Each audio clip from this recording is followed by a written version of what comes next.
Good morning to each of you today, and welcome to today's community conversation on sickle cell disease. I'm Bishop Harold Calvin Ray, founder and senior pastor of Redemptive Life Fellowship, West Palm Beach, Florida, senior vice presiding bishop of the Global United Fellowship, both of which are proud to be included in this collaborative example and collaborative enterprise to increase our community awareness and to elevate our community responsiveness and awareness of so many of the issues dealing with sickle cell disease. It's my delight to be your initial host this morning, and you're going to hear from a stellar cast of medical, legislative, governmental, and advocacy specialists that are all very aware of the barriers to greater community awareness and greater community practices for those warriors of sickle cell disease. Let's begin our time together today with just a brief moment of prayer, and then we will continue with this exciting community conversation on sickle cell disease. Our Lord and our God, we thank you today that you are God. From everlasting to everlasting, you are God. And we thank you that you are concerned even with the least of these, that even they be in health and prosper, even as their souls prosper. We thank you for this great opportunity to increase the awareness among the stakeholders within our community as we truly desire to live out your love and your mandate to be servants one unto another. Bless each of the participants today as they share with us so much of this vital information as we move forward in elevating our community consciousness of sickle cell disease. In your name we pray and we believe. Amen and amen. Well, again, we welcome you to this conversation on sickle cell disease. What an exciting opportunity, and I certainly begin by applauding all of those, and they'll be introduced to you throughout this time of the conversation. I certainly applaud all of those that have been at the forefront of bringing this to this moment in time. So many of these that you will hear from today are not just on screen today because it's an opportunity to be on. They are leading advocates, they are leading researchers, they are leading practitioners that are all very concerned about sickle cell disease and other maladies which disproportionately impact our community over and over again. This morning, I'm proud to share with you right off the top today, one of the leading sponsors, a representative of one of the leading sponsors of today's conversation, and that is Vertex Pharmaceuticals. And I welcome to join me for just a brief moment here, Mr. Avery Martin, who's the Southwest Regional Director and Patient Advocacy for Vertex Pharmaceuticals. Avery, you look great, and thank you for all of the hard work you've done to make this day happen. Thank you, Bishop Ray. Hello, everyone. My name is Avery Martin, and I am the Southeast Regional Director at Vertex Pharmaceuticals Incorporated. It is an honor to be here with you all today, albeit virtually, for the collaborative effort with HEAL to have this conversation around sickle cell disease. In case you're not familiar with Vertex, we are a global biotechnology company headquartered in Boston. Our mission is to invest in scientific innovation to create transformative medicines for serious diseases like cystic fibrosis, beta thalassemia, sickle cell disease, and severe kidney diseases. We like to think that we're a different kind of biotech company. We go after some of the most difficult scientific problems and always focus on our efforts on addressing the root cause of disease rather than the symptoms. At the end of the day, our goal is to transform the lives of people living with serious diseases. It's a passion shared by every employee at Vertex. We often refer to ourselves as our patients being the true north. They're our single source of inspiration and motivation. Every decision we make and every step of the drug discovery process is with patients in mind. Today, I'm grateful for the opportunity to support this event and these important conversations about the state of sickle cell disease in America. We are excited to be able to join in these efforts to recognize sickle cell shining a light at these events and through many partnerships with community and advocacy groups across the country. For far too many, sickle cell disease means years of painful crises, blood transfusions, and hospitalizations, and tragically, a lifetime that is approximately 40 years shorter than the average U.S. adult.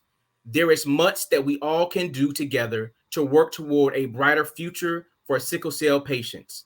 At Vertex, we are continuing our research for gene editing approaches for the potential treatment of sickle cell using CRISPR-Cas9 technology. We hope this investigational treatment might someday provide an important new treatment option for patients living with this life-shortening disease. Thank you again to the HEAL Collaborative and the amazing community of patients, caregivers, and other advocates and supporters for the opportunity to participate in this conversation in sickle cell. We look forward to listening, learning, and sharing over this event, and ultimately finding ways that we all can work together to show that we are stronger together. Thank you. Avery, thank you, my brother. And what I certainly agree with you that our sole inspiration, our perhaps dominant inspiration, are indeed those sickle cell warriors within our community that give us inspiration every day of how life and the challenges of life can be addressed. And hopefully, from today's conversation, as we hear from this great group of experts in so many fields, we'll learn more about how we can better advance the cause on behalf of our sickle cell warriors, which indeed advances and elevates our community as a whole. So thank you, and Vertex Pharmaceuticals, as well as you mentioned other sponsors, including Advancing Sickle Cell Advocacy Project and HEAL Collaborative. We're so grateful for their sponsorship and their collaboration in this. In just a few moments, we'll be starting with our panel discussions. And you're going to learn, all of us are going to learn. I like the way Avery said that. All of us are really going to listen and learn a lot.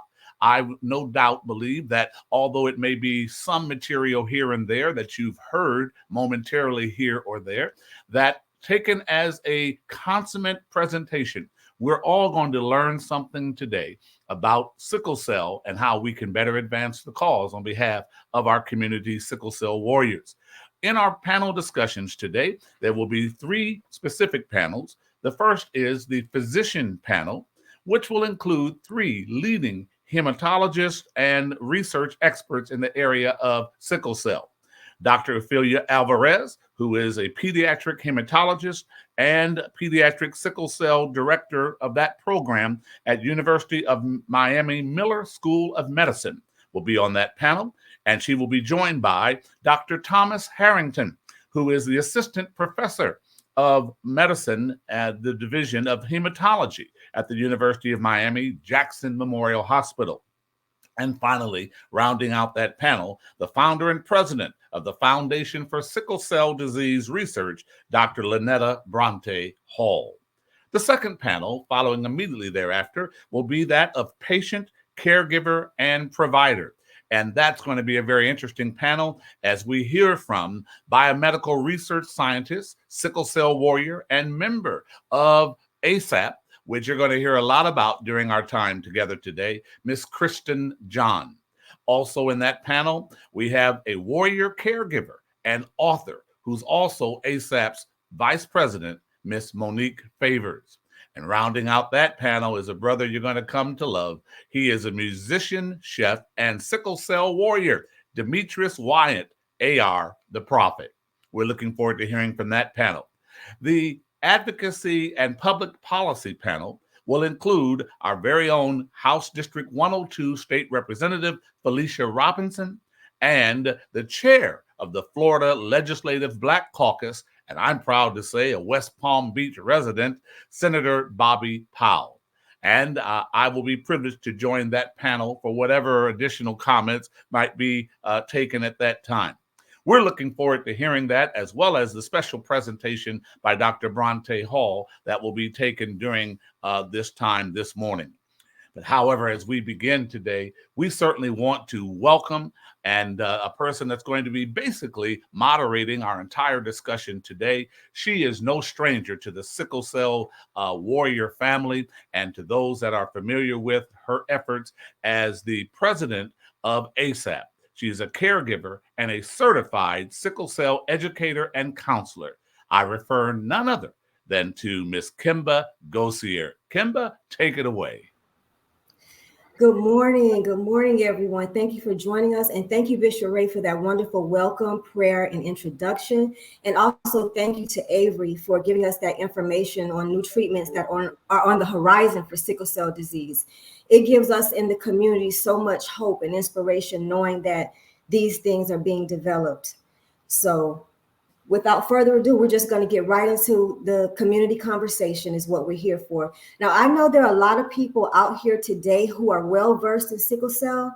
However, we know that we have many people who aren't. So with that being said, we're going to bring Dr. Ofelia Alvarez on. She's our pediatric hematologist with the University of Miami, as you heard. So Dr. Alvarez is going to give us a brief overview on what is sickle cell disease. So Dr. Alvarez, take it away. Thank you very much, Kemba, for that introduction, and thank you for the invite. Thank you so much, Bishop Ray. So I'm going to begin with the presentation. First of all, it's important to become acquainted with sickle cell disease. You see here the cells, the red cells, and I hope you can see that some of them are this sickle shape, very dense, elongated red cells among the other normal red cells. Next. So sickle cell disease is a genetic blood condition. I think that's very important that we know that it's genetic. So it's transmitted from our parents. And it results from a single mutation in the gene that forms the beta globin component of the hemoglobin. You see in the middle of this slide a picture of how hemoglobin looks like. Hemoglobin is the oxygen carrying protein in the red cells. And you see in blue, there are the alpha subunits, and in green are the beta. So it is a single mutation in position 6 of the gene that makes the beta subunit. There's also another component of the hemoglobin called heme that carries the iron. On the left, you see how each pregnancy, the chances that each pregnancy will result in a child with sickle cell anemia. In red will be the child with sickle cell anemia. So this is just a chance. So if both parents have the trait, there is 50% chance that with each pregnancy, the child will have trait, 25% chance that it will not have anything, and 25% chance that the child will have sickle cell anemia. And of course, this can be diagnosed by newborn screening. So that is very important to know. Next. So what happens is that when the oxygen is delivered to the tissues, the hemoglobin inside the red blood cell clumps. And you see here how it will be normal. So it's soluble inside the red blood cell. However, it polymerizes, that's a medical term, when the hemoglobin clumps. Next. Next. And it's called hemoglobin S, this abnormal hemoglobin that gives rise to sickle cell disease. And basically has a different electric charge. And you actually can diagnose it by getting a hemoglobinopathy evaluation or a hemoglobin electrophoresis that detects different electric charges. Next. Here on the left, you have how the red cells will look under the microscope. The normal will be the round red blood cells with a central pallor, a white center. But you see that many of them are sickled. So they have this half moon or banana shape. And basically what happens is that because these red cells are sickled, they are damaged, you have a breakdown of the red cells, which is called hemolysis. That's a medical term. Hemo means blood and lysis means breakdown. Next. And on this panel is an electron microscope view of a red cell that is being lysed or is breaking. And you see these polymers that looks like needles. These are basically the clump hemoglobin or polymerized hemoglobin that comes out into the plasma. Next. Now, in sickle cell disease, besides the anemia and besides the breakdown of the blood, you have the vaso occlusion, which is the clotting or the obstruction of the blood flow, which gives rise to many of the complications of sickle cell, such as pain. So on the left, you have what it will show normal red blood cells flowing through venules or small capillaries. But when it's a blockage of the blood, you see basically the sickle red cells will be clumped together and will obstruct the flow of the blood. Besides that, also there is interaction between white cells and red cells, which is not depicted in this cartoon. Next. Next, please. So here you have some of the complications from sickle cell disease. Next. Next. So one of the things that we have is in babies, the most common complication, the pain crisis that you see in babies is the dactylitis. So you see a picture of the baby's hand, and I hope you can see that the index finger is swollen. So this can happen in the fingers, the hands, the feet, the toes, and it is, as I said, the most common presentation for a pain crisis in babies. You also have a picture of a chest x-ray where on the left side of a chest, you have a consolidate. And we call that acute syndrome, which is a type of pneumonia that happens in sickle cell, usually associated and during a pain episode. And this could be related to an infection, or it could be just related to a bone that gets necrosed, or if there is a significant damage in the bone because of a crisis. And there's a piece of the bone or piece of the bone marrow that actually comes out in the bloodstream and lodges in the lung, causing an acute inflammation. On the panel with the lady, you can see all the possible complications and probably more from eye disease, retinal problems, which are more common in a type of sickle cell called A.S.A.P, to stroke, to the splenomegaly, which is an enlarged spleen. And basically, you also can have damage of the spleen with a risk of infection and ulcers, as many of the different complications that you can see here. Next, please. Anemia is certainly one of the common things that we see. Next. Risk of infection, I mentioned, because of the abnormal spleen. Next. And pain. Next. But it is important to say that the symptoms are variable, and not everybody with sickle cell disease get all these complications. Some of them have milder course than others. Next. So these are the common types of sickle cell disease. We have sickle cell anemia, which is hemoglobin SS. Also another type called hemoglobin S beta 0 thalassemia. The disease seems to be more severe in these cases with a range hemoglobin between 5 to 9. We have sickle cell hemoglobin C, which is milder than sickle cell anemia. Usually the hemoglobin is between 10 to 12 grams of hemoglobin, which actually 12 could be normal. The sickle cell thalassemia plus is also milder than sickle cell anemia.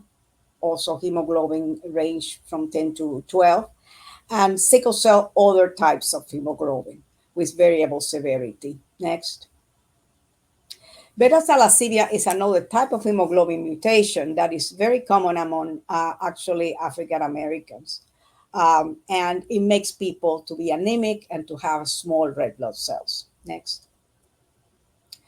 Here is actually a graph from one of my papers that was published in 2013. And what you see here is data from these records from the United States in different times, from 1979 to 2009. And you may appreciate that during the earlier years in blue, 1979 to 1988, the mortality for young children, especially those less than 5 years of age, was high. But actually, thanks to the different discoveries, such as the use of penicillin in young children with sickle cell anemia and vaccinations, such as Prevnar 13, the mortality has really decreased. Next. However, you see that when the person with sickle cell disease becomes an adult, in the 20 to 24 years of age, and even after that, then the mortality increases. And we call this period in this chronic illness transition years. And it's important to actually concentrate and educate the persons living with sickle cell disease during those years, because it really makes an impact. Luckily, what you're seeing is that there is a shift to the right in the mortality. So there is improvement over time in the different eras. But still, as we heard earlier, the patients with sickle cell disease, especially those with sickle cell anemia, generally their average lifespan is about 30 years less than the general population. So this is something we need to work on. Next.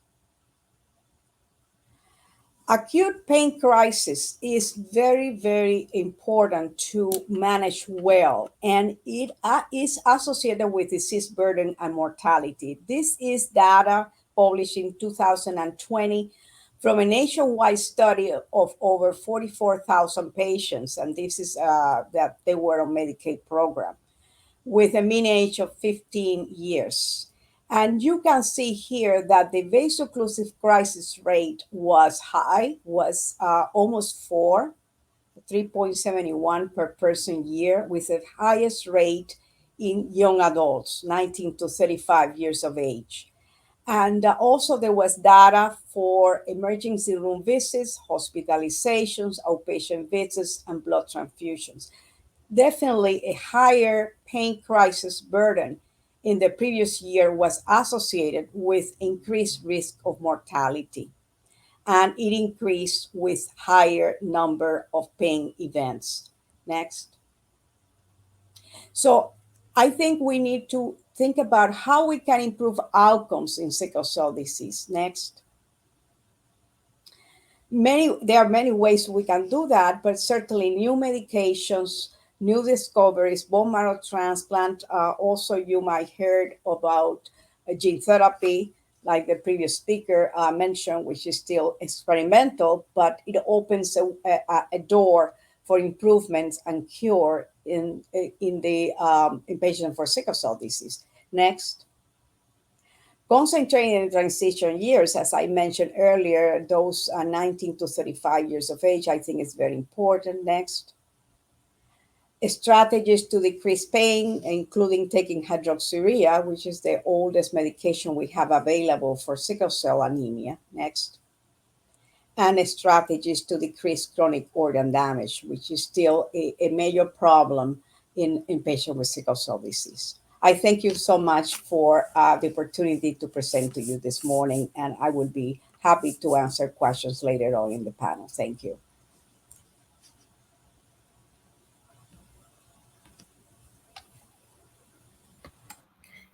Thank you so much for educating us on what is sickle cell disease, Dr. Alvarez. We really need that education. A lot of people don't really understand what is sickle cell disease, so we thank you for that. Next up, we are going to bring on Dr. Thomas Harrington, and he is the adult hematologist. Well, thanks, Kemba. I know when I follow Dr. Alvarez that she covers a lot of things. So I'm not going to try to be as broad. That there are certain things that are very critical. And one thing she mentioned, and that graph showing the mortality and complication rate, that's something that really needs to be improved. We have a severe spike in complications after they reach adulthood, and that can be due to a number of things, but we know that a number of patients who leave pediatrics don't have a medical home on the adult side. The transition is not smooth, that there are different reasons why that is. Some could be insurance, some could be familiarity, some could be moving, go away to school, whatever. But losing connection with caregivers in that period leads to clear-cut increases in mortality and morbidity and the ability to live a longer and more complete life. So it is essential that we work more on transition. To that end, what Dr. Alvarez and myself have done, and others have done, is to try to foster interest in sickle cell among primary care providers and other healthcare providers. And that includes family medicine physicians, internal medicine physicians. And in addition, as you get older, you start to have more complications. The diagram of the person with sickle cell, all the different organs that get affected, well, over time, they become more severe. So you need to have specialists, and you need to have a network of specialists. So having a neurologist, cardiologist, lung specialist, heart and kidney specialist, and even, unfortunately, commonly, orthopedics specialists, because all these different problems accumulate. The use of hydroxyurea has been known to be effective for 25 years, longer. But the use of it, the actual use of it, is very inadequate. Patients are not getting enough of it. It's relatively inexpensive. It's not a miracle drug, but it does a lot of good for patients. In the last few years, we're lucky enough to have several new medicines out there. And although I don't know if you'd call it a silver lining, COVID has caused such a burst of research in different areas of vascular medicine that I'm sure some of the insights we get about the immune system and vasculature will actually allow us to develop new therapies for sickle cell anemia, as studies of vascular biology, blood vessel diseases, have helped us come up with new therapies for sickle cell. Just want to make one other point about, first of all, I want to thank Kemba. Kemba and A.S.A.P have been an amazing group and advocates for patients, legislative advocates. They drive a lot of community interest and enthusiasm, and they're an amazing group. I want to get that out before I lose my chance. But the last thing is the nature of sickle cell, and you'll hear this probably, I'm sure you'll hear from the patient panel, is there's no disease where patients get judged, and I have no other disease. But sickle cell, people even use the term sicklers as if that's a thing, and they'll also use the term drug seekers, and they'll use these pejorative, insulting terms that make a person with sickle cell have no faith and even fear of the people that are supposed to be helping them. So our goal of teaching providers and the community about sickle cell has to teach them about sensitivity and trying to have a little empathy for what patients go through, because as Ofelia mentioned, multiple organs are getting damaged all the time. The cells that are rupturing, the inflammation of the joints. There's so many different things that are happening to patients that are excruciating. And then to deal with an unfeeling or not understanding healthcare system is just a further extreme burden that they have to face. So I'll end my talk with that. I just want to be positive that there are positive things coming out. There are new drugs coming out. The gene therapy, gene editing is a potential game changer. And I think what we learn from all the research going on in different diseases can be applied to sickle cell. And I make one other point, that all these costly, or all these trials and diseases and complications and transfusions that the patients have to undergo is very costly. If we can give them better treatment up front, help them get into a system of good health care up front, that's a financial help to the healthcare system. And unfortunately, or realistically, dollars speak. If you can figure out ways to save the healthcare system money by providing good care, we should be doing that.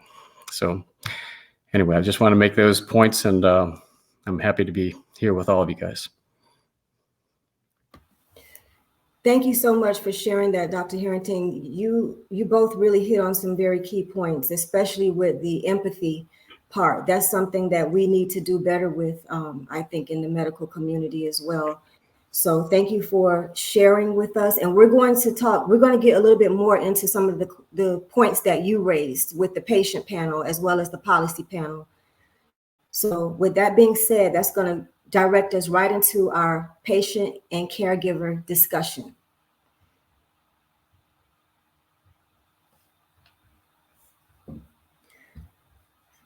So good morning again, Demetrius and Kristen. Good morning. Okay, so as you guys heard, Dr. Harrington and Dr. Alvarez was sharing some information about the transition from pediatric to adult. And we all know in the sickle cell community that when you transition from pediatric, it can be very traumatic, because when you're a child, no one really questions, when you have pain, or questions if you're telling the truth, if you're not feeling well. And then when you transition to adult, the care may not be the same. So Kristen, can you share with us, what was your experience moving into the transition phase for you? Hi, everyone. Thank you for having me. For me, it was very difficult. One, because I had recently made a huge move over to the United States. As I was raised in the Bahamas, I hadn't lived over here during my pediatric years. So coming over here for college and trying to establish my independence was already a challenge for me, not knowing many people, around, and just trying to get to know my new surroundings, and trying to manage my sickle cell on my own. Because of course, as you said, Kemba, when you're a pediatric patient, you have people who are around you in the medical community, and your your loved ones that really help you through the journey. They make sure that you're taking your medications on time. If you get sick, they're there to help you out. And when you go to the hospital, nobody questions whether you're really as sick as you're claiming to be, or if you're in as much pain as you're claiming to be. But when you transition to adult care, all of that changes. You're on your own. Most times, you're a lot of the medical community, they have the stereotype that sickle cell patients are drug addicts or are drug seeking, and that's not the case. And so it's very difficult to fight that stereotype while trying to find adequate care and trying to quote unquote live a normal life as an adult sickle cell patient. So for me, it was very difficult. When you're in pediatrics, if you are following the same pediatric doctor for the majority of your pediatric life, they know you on a personal level. And then when you transfer to or transition to adult care, these people, they don't know you. They don't know your story. And many times the trust is not there, and it takes a long time to build, even when you do find a physician that is, I guess, comfortable and equipped in treating adult sickle cell patients adequately. Thank you for sharing that, Kristen. I know that can't be easy. And Demetrius, since Kristen shared her transition experience, how was your experience? Hello, and thank everybody for having me. My transition with sickle cell from pediatrics to adult was it was extremely difficult, just like Kristen said. For me, I transitioned at the age of 15 due to priapism, and the reason was because they said that they couldn't care for my priapism issues like the adult care would be able to. So they needed me to see an adult urologist, but I'm 15 years of age, so it was very difficult. And like Dr. Alvarez said, in the transition in from 19 to 35, if you're not having that adequate that care, that real care, um, that's kind of where the mortality rate starts to increase, because we're out here solely looking for ways to treat ourselves instead of depending on the hospitals. Because like Dr. Harrington said, there's so many underlying stigmas that come with sickle cell disease, drug seeking. Why are you always in pain? Are you still in pain? Don't you have medication? All these things that we have to live with. So you end up trying to find techniques to take care of yourself instead of running to the hospital. So that was my main problem, and I just thank God. It's only by the grace of God that He kept me, knowing that He had purpose for my life. But that's not the story for a lot of patients that I know with sickle cell. So I've lost near and dear patients that I know, called my brothers and sisters with sickle cell, and they were fairly young. So my transition time from age of 15 to my adult, I felt like I had to become an adult with sickle cell at the age of 15. I had to learn sickle cell for myself. When, like Christian said, when you're pediatric, they love to take care of you. They want to make sure you well. They want to make sure you well off, and that you don't, you know, that you don't have so many complications, that you're comfortable as you can be. But when you're an adult, you have to learn how to do these things on your own. They try to it's almost like, why are you always sick? Question. So you question yourself and you try to find techniques to wrap your head around that. But man, sickle cell is a spontaneous disease. It's crazy, and it's very uncontrolling. So it's definitely a difficult period when transitioning, and I just want to make sure that I help people in the transitioning stages that's going through what I went through from the male perspective at the age of 15, having to look for adult urologist, having to look for adult hematologist, having to look for a primary care doctor, moving to another state at the age of 17 by my own to go to college. Like, all of these things is a big transition step for a person with sickle cell. So I had to go out at the age of 17 when I left my mom and my dad in Iowa and moved to Atlanta. I had to find out who's going to be my doctor. I had to search for a primary care doctor, a hematologist. I had to find new doctors on my own at the age of 17. So it's just a lot. At 17, I'm supposed to be figuring out life, understanding, wanting to know what I'm going to do with myself. But here I am trying to figure out how I'm going to take care of myself and live well and be able to do things that I need to do as a young adult. So the transition phase for me was definitely difficult, but I'm thankful that I made it through, and I'm a living testament that you can definitely live well with sickle cell, find your way, and just trust yourself. And I want to say this too, Dr. Harrington. Dr. Harrington is a very good doctor. I had the pleasure to meet him a couple times, and the thing is, a lot of patients with sickle cell, we're not able to find people who are so caring and so compassionate like Dr. Alvarez and Dr. Harrington.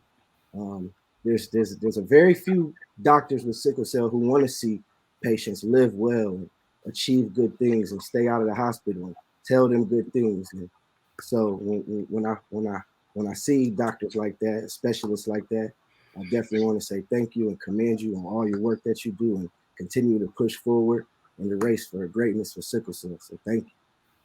Thank you for that. That's very well said, Demetrius. And all of these things that the sickle cell warriors have to experience, can you imagine the toll that that takes on your mental and your emotional well-being, having to prove that you are sick and fight within the healthcare system? It's very difficult. So thank you so much for being very transparent with that. And since you opened the door to priapism, there's many people on here that are watching that don't know what priapism is. And can you just share a little bit, because you have a platform, and also in the chat, his links have been shared as well, so you can get more information about his movement. You have a platform called Save the Mail Trunk. Can you briefly give us a little bit of insight and information on that? Absolutely. So Save the Mail Trunks was created by myself and powered by the Sickle Cell Consortium. And it was me just wanting to educate the young adults who live with sickle cell, the males that live with sickle cell, from the ages of 15, where it started with me, all the way until 35, however age. I feel like at 15 you get more complications, but it can go on all the way through adulthood. So I created Save the Mail Trunks, and it's specifically about priapism. This is a brochure that I created, and just different steps you can take. These are the things that you want to do before you go to the ER, before you go to the hospital. Because my problem with priapism was that I never understood it, and I always had to rush to the ER every time I had any type of complications with it. So it's a prolonged erection that happens in the males in their penis area with no sexual arousal. So it's a part of sickle cell complication, and it happens because of the blood being how the blood is. It doesn't flow how it needs to. It doesn't have the oxygen that it needs. So in the penis area, it gets the blood doesn't flow how it needs to, causing a very painful erection in the males. So I wanted to educate the young men. I had to have 2 major surgeries for priapism, and I felt like it was a very courageous and vulnerable time in my life, and I definitely wanted to. I was scared, so I know if I was scared living with it, there's thousands of other young males that's fearful living with it, don't know what to do with it, don't know how to approach it, and they don't even know how to have a conversation with the doctors, the parents, the caregivers. So I just wanted to open up the door and try to create something to give people understanding that, hey, this is a part of my sickle cell. It's nothing to be ashamed about, and get more education about it. That way you can further treat it. So, and I think a lot of there was a lot of doctors when I was coming up with priapism in my early stages, my early years of priapism. There were doctors that just didn't know. They didn't know what they were looking at. They didn't know what they were facing. And in that time period, I had to find so many doctors. You wouldn't believe how many urologists I've seen. You wouldn't believe how many specialists I've seen just for priapism. So I wanted to educate myself, and I feel like now that I have the education that I need on priapism, that I wanted to extend that and help the youth that are going through this painful problem as well. I just want to say something here.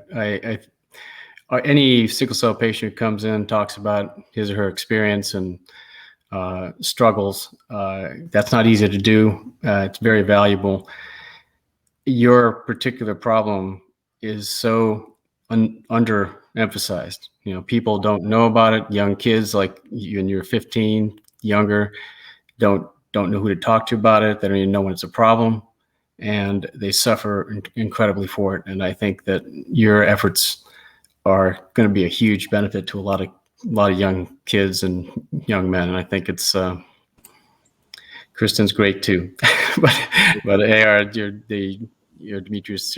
You're when I've heard you talk about this, I know that it's just turning on lights all over the place. Thank you. I agree with that. And I think we have to say that priapism actually doesn't start in adolescent. I mean, you see children with it, could be a very young child. And of course you have the stigma or maybe the shame. You don't want to bring this up, but it's so important because the longer you have an erection, it actually can lead to erectile dysfunction. So it's very, very important that people are aware of that, and that it have to be taken very seriously.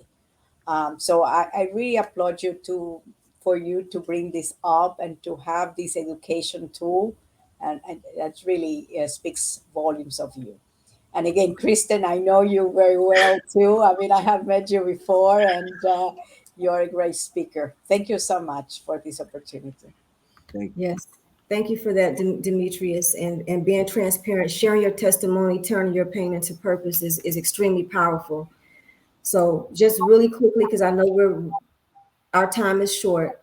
Kristen, can you share with us an experience that you had when you sought care in the emergency room, hospital setting?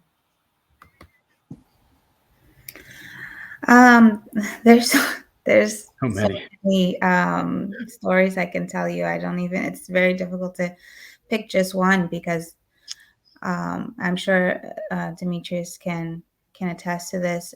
Many sickle cell patients have the same stories because we all face the same stigmas and discrimination, even in the hospital when we're trying to seek the care that we need for survival.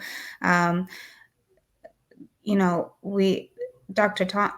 Harrington and Dr. Alvarez, they're very unique in the medical community because we don't a lot of people think that you just go to the doctor and they'll treat you for whatever condition that you have, but with sickle cell, most of the time, even when you see a hematologist, they're turning you down because they're uncomfortable with treating sickle cell, because not only due to the complications that can arise, but the amount of pain medication that we need to just be comfortable when we're in an acute crisis. So I have so many stories I can tell. I've had um, I've had physicians tell me, multiple physicians tell me that they're not comfortable treating me within the hospital setting, me being in the hospital already, and they're refusing to treat me because they're uncomfortable or they're afraid of prescribing certain amount of um, medication to control the pain. I've had physicians tell me that even if they do prescribe the pain medication, the pharmacy will not fill it, where I would then have to call pharmacy myself while I'm in the hospital to verify that the information that the doctor is telling me is correct, which most times it's not. They're just lying to you and saying that the pharmacy won't fill your medication because they are uncomfortable giving the medication. I've went as far as honestly recording my conversations um, with pain management specialists who flat out would tell me that most sickle cell patients are just drug addicts. And this is while I am in a very severe crisis and have been in the hospital for weeks at a time. And they're still refusing the treatment that I need. So it's not so easy to just say, oh, you go to the hospital and you get treated and you'll be okay again. The fight to even find the proper treatment while you're in that setting is also a struggle, and in turn can even make your crisis worse because of the stress and complications that can arise. I hope that this platform will serve for the community to understand what you go through and to open the eyes, because I hope we have a lot of people here listening to us, that we need major, major advocacy for sickle cell disease. We need support of all kinds, economic support to do what we do better. We also need a lot of research, and I think that Dr. Bronte Hall will certainly address that. But we also need advocacy for patients because they are suffering, and we need to eliminate that barrier. And also, we need to educate providers. We need to educate ourselves. I mean, we don't know everything, too. We need to be better. And primary care physicians, family practitioners, emergency room physicians, pain specialists need to do a better job to treat patients with sickle cell disease of all ages. So hopefully this platform will serve as a way to create awareness for sickle cell and to do things better. Thank you for sharing that, Dr. Alvarez, and everything you stated. The advocacy, the education, all that is important. And sickle cell is so complex. Goodness, we can go on for hours about this. But we do have to wind up this panel now so that we can have Dr. Bronte Hall do her presentation. And Demetrius, I just want to echo what you stated about Dr. Harrington and Dr. Alvarez. So we do have to give them their flowers. And we definitely need more help. We always say we wish we could clone them.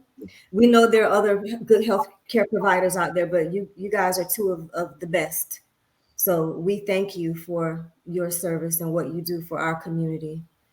Can I just say one more thing real quick? Yes.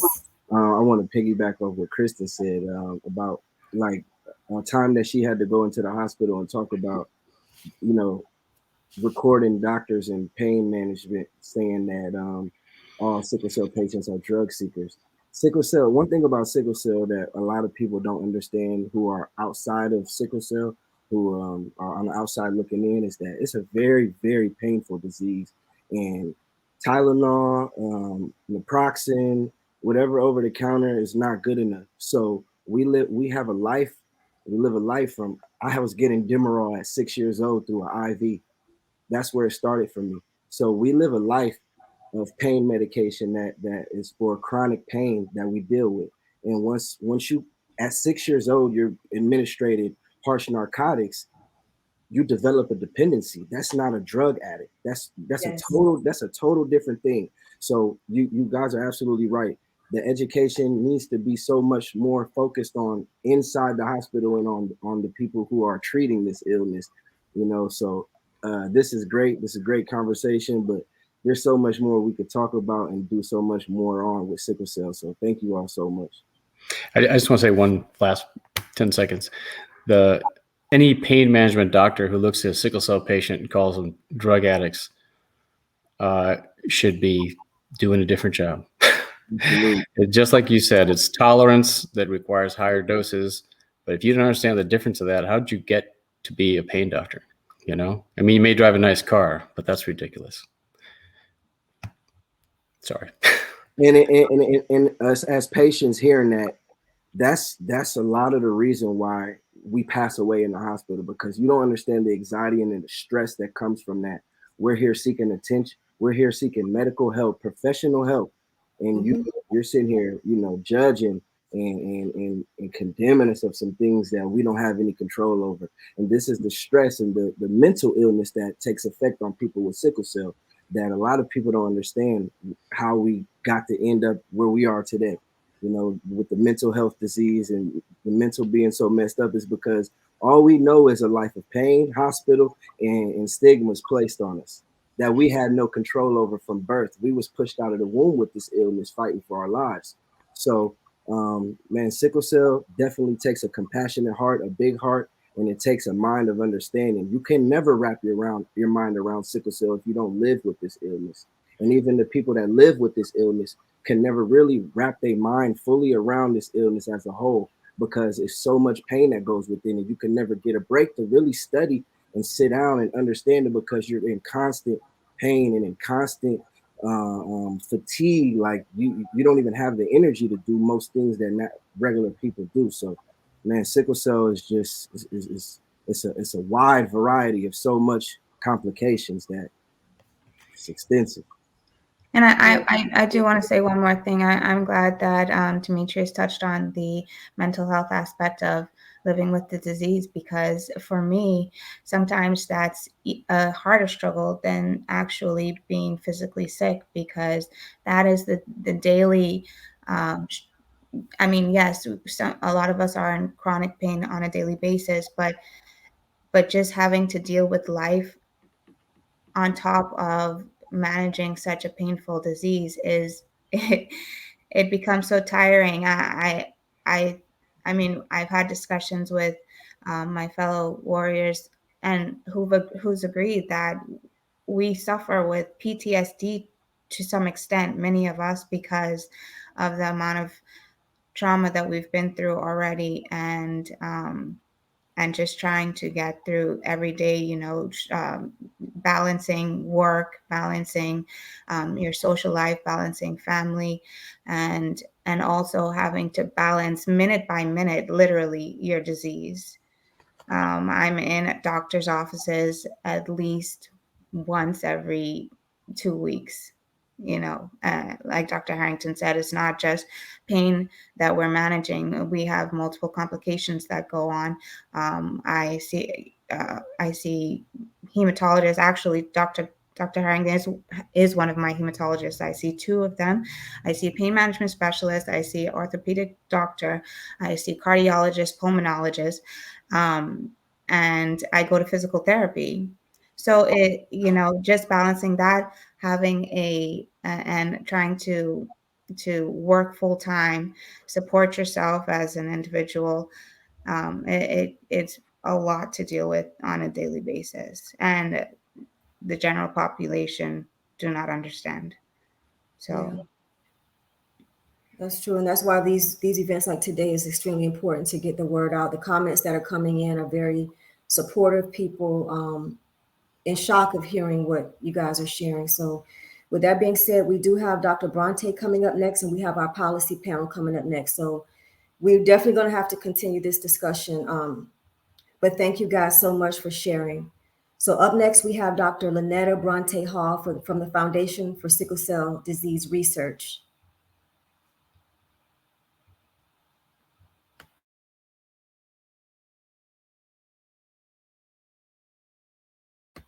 You're on mute, Dr. Bronte Hall. Okay, better. Good afternoon, everyone. I'm Dr. Lanetta Bronte Hall, the president and the founder of the Foundation for Sickle Cell Disease Research. Thank you so much, Kemba, and to the organizers, this opportunity to allow me to share with you some of the innovations from the Foundation for Sickle Cell Disease Research. Listening to the patients is really what has inspired me since 1988 when I was a graduate student learning about sickle cell disease. I trained in adult clinical psychiatry at the University of Miami, Jackson Memorial Hospital, and then went on to Memorial Regional Hospital, where I served as medical director of clinical resource management to develop evidence-based clinical practice guidelines. And one of those was sickle cell disease. When I looked more in detail about the status of what was happening at that particular hospital, we had 1,000 unique patients. What I saw was that many patients went to the ED, got admitted. Not a lot was done when they were in the hospital, but you saw a clear rotation of ED admissions and hospitalizations. I reviewed the literature and found the Sickle Cell Day Hospital model by Dr. Lynette Benjamin at Montefiore. And we invited her down. She shared her protocols. And one of the things that we like in medicine and certainly in science is that we can replicate what someone else has done. So is it reproducible? And her model was definitely reproducible, and it was cost savings to the healthcare system as well. So we were able to implement the Sickle Cell Day Hospital model within the hospital. And that one still going now. But when I was there, it was a 10-year experience. And we were also Joint Commission certified for sickle cell disease. So we wanted to expand that model. There's downsizing, in the hospital, things change. And so I ended up in the community and trying to figure out, well, how do I advance this model that I know works in a community setting? So we did that in 2015. We opened up on Sheridan Street. It was a smaller unit, about 1,200 square feet. And Dr. Gershwin Blyden served as our hematologist oncologist, and Dr. Larry Schulruff, who was the chief of staff at Memorial at the time, served as my PCP. So from 2015 until we relocated last December, we saw patients for acute pain treatment as well as for their general medical care. And that model allowed for patients to stay out of the ED and also out of the hospital. And we additionally reduced readmission rates. So it is a medical home model that has now received legislative support from the state of Florida. We have multiple grants out of the Office of Minority Health, Closing the Gap grants looking at quality improvement initiatives. And those initiatives have led to a reduction in ED visits and hospitalizations by 60%. As well as those readmission rates. So we work extremely hard to keep patients out of the ED, out of the hospital setting. We have case management who works with us, and we now have satellite sites throughout the state of Florida. Now we have to be innovative because it can be expensive, and as we grow this medical home model throughout the state of Florida, we've partnered with federally qualified health centers and also with churches. So we have centers now in Belgrade, Homestead, Liberty City. That is a site where we're going to have a new unit placed there. Jacksonville, Tallahassee, we're in the Bond Community Health Center, Lakeland, Orlando, and then our main site is in Hollywood, Florida. That is a 6,000 square foot site. What we do there, in addition to acute care management, and we really, serve as a urgent care center for the sickle cell patients. So anyone can come. They don't need to have an appointment for an evaluation. So we picked up so many complications just from the initial evaluation. I know COVID is, on everyone's mind. And so, for example, we had a patient who came in, had some coughing. We did his COVID test. He was positive. We can do chest x-rays on site, and you saw some patchy infiltrates. We were able to get him over to the hospital. He was started on monoclonal antibodies and had a very shortened process, for testing positive for COVID. So in our setting, because we're focused on sickle cell disease, Monday through Friday, 8:30 a.m. to 6. We are open. We have expanded hours on Tuesdays and Thursdays until 8 p.m. We are able to catch things early, start antibiotics early, get patients referred to the hospital if they need to go very early on in their course once something has been identified. It is really amazing every day to watch patients come and go, from the foundation. These are young patients and they walk slowly, they're limping, they're in pain all the time. So I know we have this definition of vaso-occlusive crisis, 2.5 to 3 times a year. Now I even ask myself, what does that truly mean? Because the patients that we see every day are literally in pain every day. So how do we support that they're in pain every day? Okay, we have their verbal pain score, but are we able to objectively associate that pain score with something else? And I can say that we actually do. We are working with a specialty lab called Functional Fluidics, and they have a biomarker assay for looking at inflammatory biomarkers that really we think are causing the pain that patients experience in sickle cell disease. So these markers are called VCAM1, P-selectin. And in our patients that come for acute pain treatment, they're all in the critical zone. Now, if you look at their faces, if you see them talking on the phone, just trying to take care of their business while they're in, there for treatment, you would not think that they were having this level of pain. But we can now objectively tie their verbal pain score to what we see in these biomarkers. In addition, we look for another biomarker in how functional is their red blood cell membrane? Is it breaking down a lot? And so we measure that by seconds. And again, for the patients who come in for acute visits, they're all in the critical zone. And it's not all patients. So I would say out of our 600 patients, probably about 30% of them live in this critical zone of always having pain. The ones who come in for regular follow-up and you don't see them on the acute pain side, their biomarkers are in the normal sickle cell disease range, still higher than what someone without sickle cell disease would have, but compared to other sickle cell patients who don't have the type of pain that you see on the acute care side, they're in that normal range.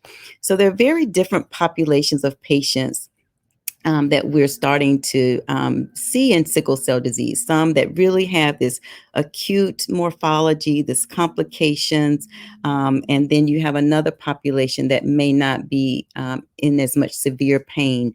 However, when we look at longevity, they still turn out to be the same. So whether in pain or out of pain, we're still looking at that 30 to 40 year difference in longevity. And we desperately need to improve that. One way to improve that is through clinical research. So I'm a big proponent of participating in clinical research. I advocated for clinical research when I was at Memorial Regional, and we participated in one trial that involved blood transfusions and looking at cognitive functioning. And so now in our outpatient setting, we've actually have accomplished using all of the phases, being enrolled in all of the phases of the clinical trial. So phase 1 all the way up to phase 4, and even emergency use authorization. We have a priapism trial that's currently enrolling. So I know that there are several young men out there who experience priapism. We do have a trial that you actually get the medication in this particular trial. So you're not randomized, for example, to placebo or the medication. You actually get the medication to see if that can improve your priapism. So clinical research is very important. But I think the most important thing is that the patients actually have a home, a medical home. And I think Dr. Harrington mentioned the medical home. And we need to have places for these patients to go. I don't know how to make that change in a hospital setting. I don't know how to make that change in an ER where you have a constant revolving door of new physicians coming in. You know, how do you have a champion that keeps that those evidence-based processes in place and monitored? It's very challenging. And when we look at the data across the United States, it's exactly the same. So, you know, Florida is really no worse than anywhere else. We're all sort of in this same boat of how do we deal with ER and hospital. So the only way I could think to deal with it was just to come out and really develop in an outpatient setting a way to manage these complications. And the patients will need hospitalization. So with that, we want to develop a hospital.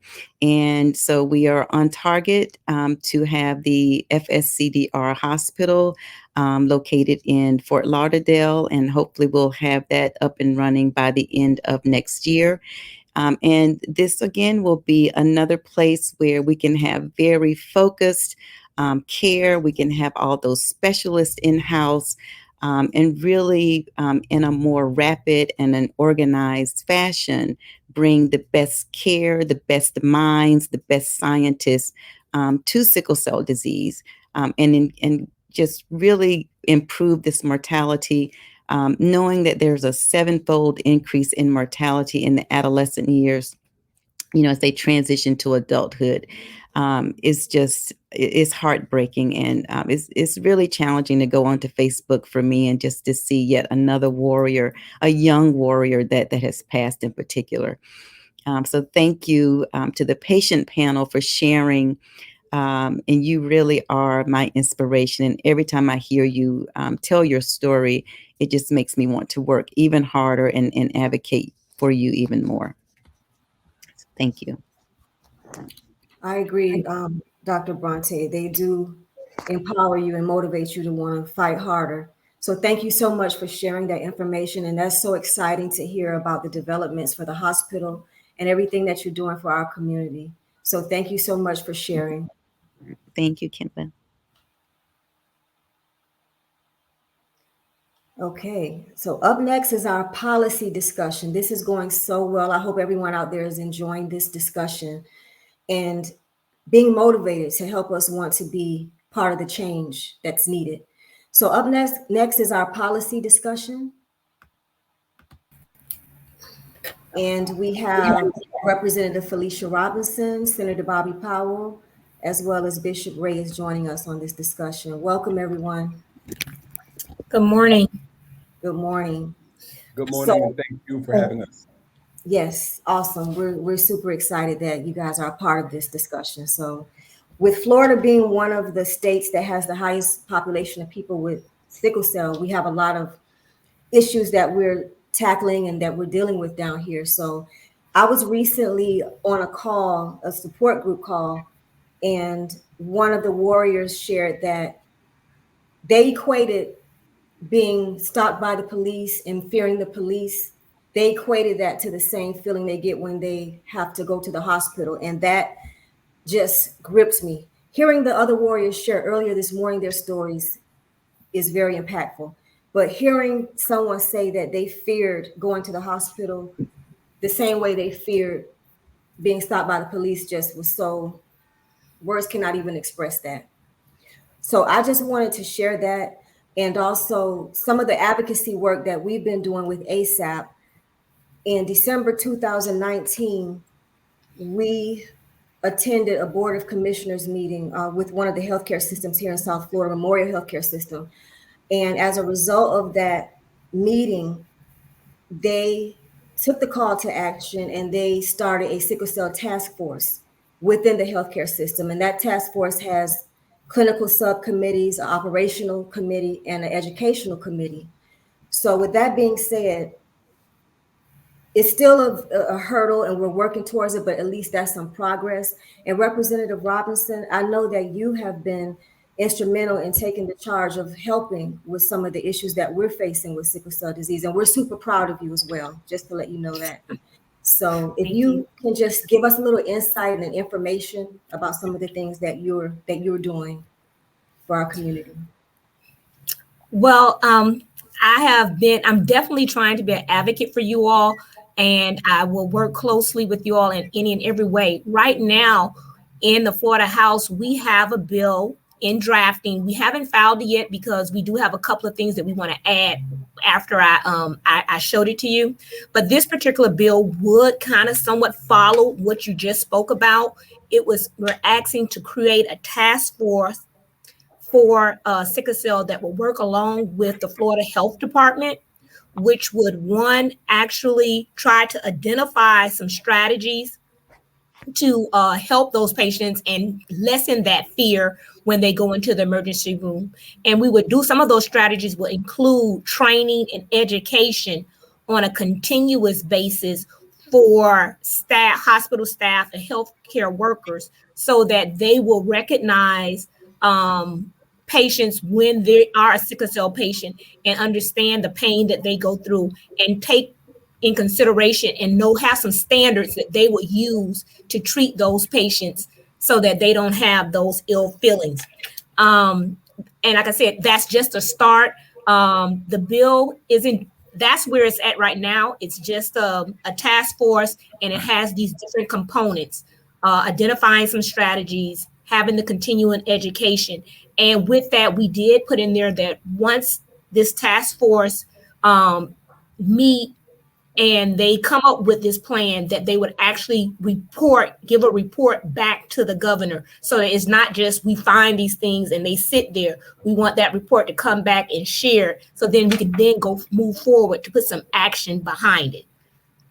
So it's still, like I said, we haven't filed it yet. We will be filing it soon, but I did want to, get some more feedback and see what else may be needed before it's filed and we move forward. That sounds great. And that's so encouraging for us to have that type of legislation in place to address those issues, because what we're doing, like with the healthcare system, that's one hospital, but it needs to be something for our state. Okay. And Senator Powell, thank you again for joining us. We're so excited to have you part of this discussion. We know that sickle cell disease is receives 7 to 11 times less funding than cystic fibrosis. And we have a lot of issues in terms of, honestly, systemic racism and things like that impacting our treatment and access to delivery of high quality healthcare for patients with sickle cell. So we know that you're the chair of the Legislative Black Caucus. So whatever you can add to our conversation would be most helpful. Absolutely. Kemba, what I can tell you is, hold on, sorry, Chandler, wait. Surprise, surprise. What I can tell you is that as the chairman of the Florida Legislative Black Caucus and the Senate Democratic Leader Pro Tem, it's our responsibility as Black legislators to make sure that we are making people aware. As you talk about systemic racism, the idea, I think about the year I believe it was 2013 or 2014, one of my last years in the Florida House, where I was running a bill called Closing the Gap Grant. One of the issues we deal with regard to sickle cell is that it's not funded the same way that other diseases are funded. And with that being said, what we've had to do is make sure that we put in additional funding for it. But in order to do that, I had to go and speak with one of the legislators who was the chair of the committee and was also a doctor. And in that, he actually said to me, well, this is a disease that primarily affects Black people. So I had to educate him on the particulars of the disease. Now, this was a doctor who actually works in emergency rooms. So we have to be aware that this is the type of racism or the type of mentality that goes into dealing with the disease. Now, the other problem we have as a legislature is we are Black legislators, but all legislators, we are term limited. So if you go from the House to the Senate, you have a maximum of 16 years in the process, but more than likely, most people don't go to the Senate, so you have 8 years. We, as a Florida Legislative Black Caucus, recently had a conference. We have to continue to re-educate our members on sickle cell disease. That way we create policy that impacts our community. We have to have doctors who look like us, who think like us, who know people who've had sickle cell, who deal with this, who can be compassionate in their treatment of others when it comes to the particulars of sickle cell disease.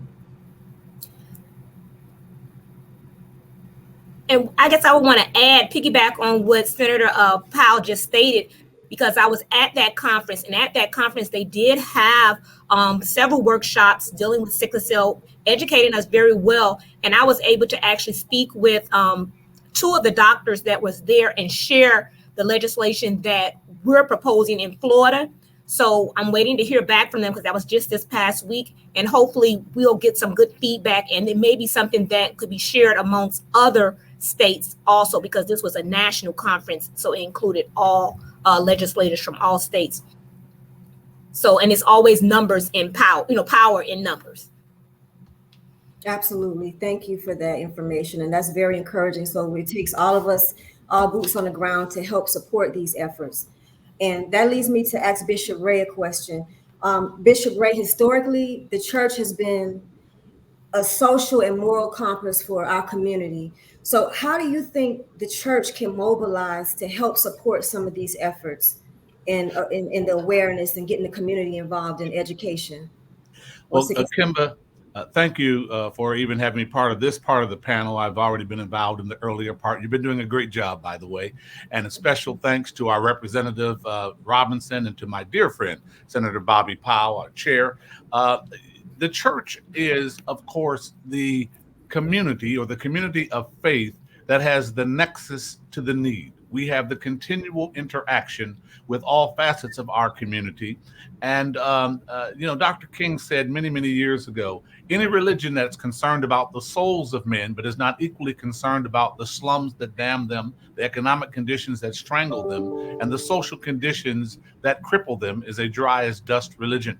I think that we're seeing in communities of faith around the nation. I know, for example, in Ohio, Dr. Jeanette Robinson is doing an incredible job of bringing a community wellness effort through faith-based organizations. And Representative Robinson mentioned about working with faith organizations, and also Dr. Bronte Hall.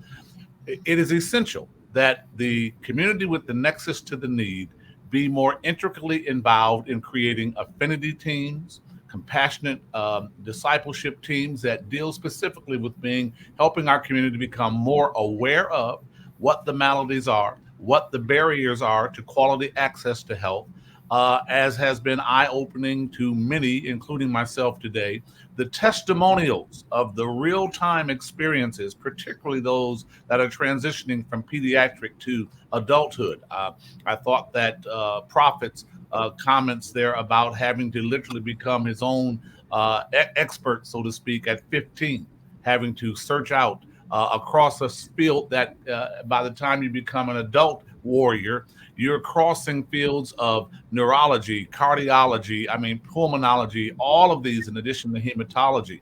And so the faith community, I would offer, first of all, to my dear friend, Dr. Powell, there, any assistance we can provide toward coming to the state capitol, coming to Senate committees, House committees, Representative Robinson, and speaking of keeping the real life stories before our legislators.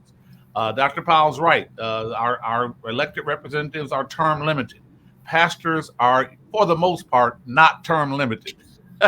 So we're here. In fact, almost every, I'm trying to think, every campaign I can think of for the last 32 years in my district, whoever the new person is, they've come through our church one way or another. They come to visit, etc. So not to prolong the time, but I think we are clearly having to see a greater participation in getting the awareness out there and in arguing for and advocating for greater resourceability within our community. COVID-19 pandemic did nothing but superimpose and greater expose the disparities in quality healthcare access, and the tensions we have within our community with maladies such as that of sickle cell disease. So I certainly offer my partnership with these persons that have come before me today with regard to that. Thank you so much, Bishop Ray, for that input. And this definitely has sparked the conversation for us to move forward with working together, because it's truly going to take all of us united together to make this happen. And legislation is definitely the key to accountability with how we're treated. And if we have standards to uphold, that is definitely what we need in the sickle cell community, because the average person, myself, I have an adult daughter who lives with sickle cell disease and fights it every single day. Her struggle and mine are completely different. I don't have a fear when I go to the hospital. I've never gotten in the car and driven to the hospital and felt like, they're gonna judge me or mistreat me. And the average person does not understand that. And that is definitely the struggle for adults living with sickle cell disease, unfortunately. So I know we're running short on time, so I would just open the door for Representative Robinson and Senator Powell to give us some closing remarks. But we have a lot of work to do. We do. Rep, you want to go first, or you want me to close it out? Okay, well, y'all let you close it out. All I would say is that I'm very passionate about this particular legislation, and I definitely will take up Bishop Ray on his offer to try to get people up as we get this moved through committee. It's very important. If you don't have good health and you're not healthy, it's difficult for you to do anything else. So we want to make sure that our residents and people that are living with this particular disease can still have a great quality of life. So that's my aim. And to follow up with what Representative Robinson said, as well as Bishop Ray, one of the things we need to do as legislators is to continue to educate our people in our communities with regard to the impacts of sickle cell, and also with regard to the importance of electing people. Sometimes people in our community will say, well, it doesn't matter who gets elected, people are going to do what they want to do anyways. However, just because someone is elected one day is not a silver bullet. Things don't change overnight. But what happens is these people who are in the rooms where it happens, when you have Black folks who will stand up for you and know the impacts that the policies have on the everyday lives of people that look like us, especially when it comes to diseases like sickle cell that primarily impact the Black community, but does affect others, we need to be able to be in that room to create policies that are compassionate towards our people. And that's what myself, Representative Robinson, the leaders in the Black Caucus are doing. And we'll continue to work with our faith community, such as Bishop Ray, to make sure that we have a comprehensive conversation. And also we're able to get to Tallahassee to help influence those legislators who are not so compassionate about the issues towards our community. Exactly. Thank you so much, Representative Robinson and Senator Powell. So we're all fired up to be right behind you to support what needs to be supported to make these things happen for our community. It's a long time coming. So thank you so much for joining us in this community conversation. It won't be our last conversation. So we thank you both, and we look forward to working with you. Okay. Okay, so at this time, it is time for our program to be over, and we could go on for like all day with this. I'm sure you would agree, Bishop Ray, because it's Absolutely. so complex and so multifaceted that we can just really talk about sickle cell disease all day. But thank you so much for being an awesome host, Bishop Ray, and even answering that call to support the sickle cell community is amazing, and we thank you for that.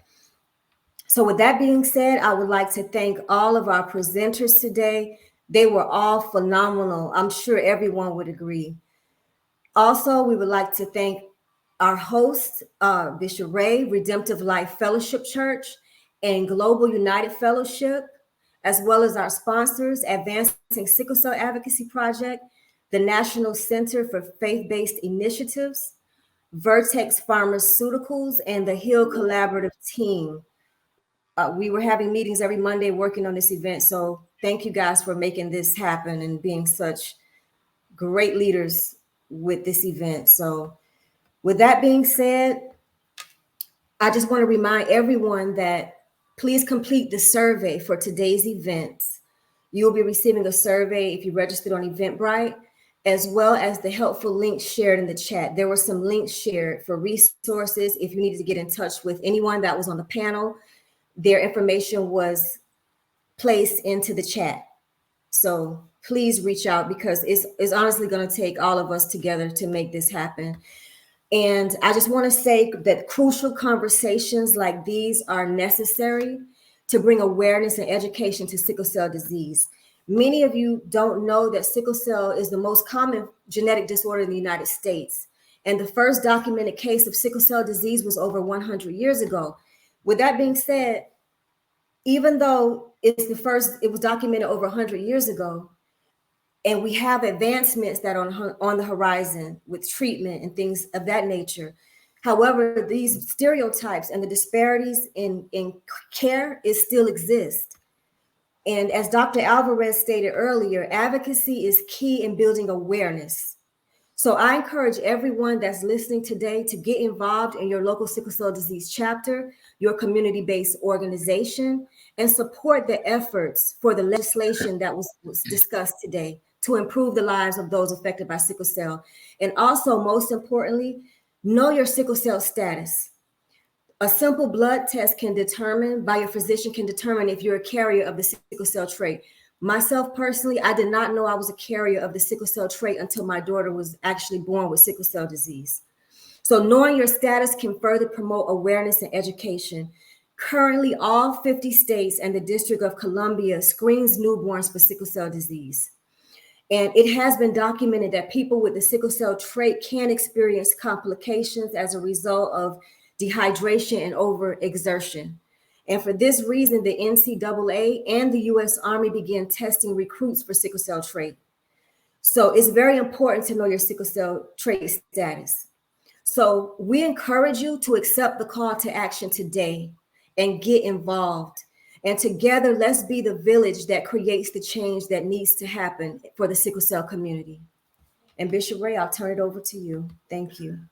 Well, again, thank you, Kemba, an excellent job throughout today, and to all of the stellar cast that shared incredible information today, Dr. Alvarez, Dr. Harrington, Dr. Bronte Hall, Kristen, and Prophet today. I think they just were the stars of the show because truly they are the inspiration. Our community sickle cell warriors are our inspiration for exactly what Kemba has closed with, which is a call to action. We need to be sure in our communities we are creating and continuing the conversations we need to have to make sure our community is aware and that we are also on the alert. And I think faith-based community can be a big part of this, but all of us are stakeholders in an economically viable and a vibrant lifestyle community for all of our residents, that our sickle cell warriors don't have to live as Prophet so aptly summarized it as a life of pain, hospitals, narcotics, and stigmatization. We need to rescue our community brothers and sisters that are warring with sickle cell disease, and at the same time, make sure that we're creating greater awareness and speaking as advocates to make sure we are eliminating the rapidly, unfortunately, seemingly increasing ignorance or intentional ignorance for better ways of treating and helping our warriors. We need to look at the social, economic, systemic, racial barriers and inequities that have for too long caused our sickle cell warriors to have to often suffer some of the mental distress that we heard about today, as well as the physical pain that is ongoing. Again, each of you, we thank you for joining us today. It has been my delight to play just the small portion that we've been able to play in this. We really congratulate all of our incredible advocates, researchers, and persons such as Kemba, Advancing Sickle Cell Advocacy Project, that does such a great job. To our primary sponsor, Vertex Pharmaceuticals, a very special thank you to you as well. And for all of you, we hope you will follow through and follow up with this. I know your interest has been piqued. I know that now you've been kind of accelerated in a attempt now, or at least an interest in this area. Let's make it work in our communities, and let's stand with our sickle cell warriors. On behalf of all of us that have been involved with today's opportunity, thank you for joining us today, and may God bless you all. Thank you.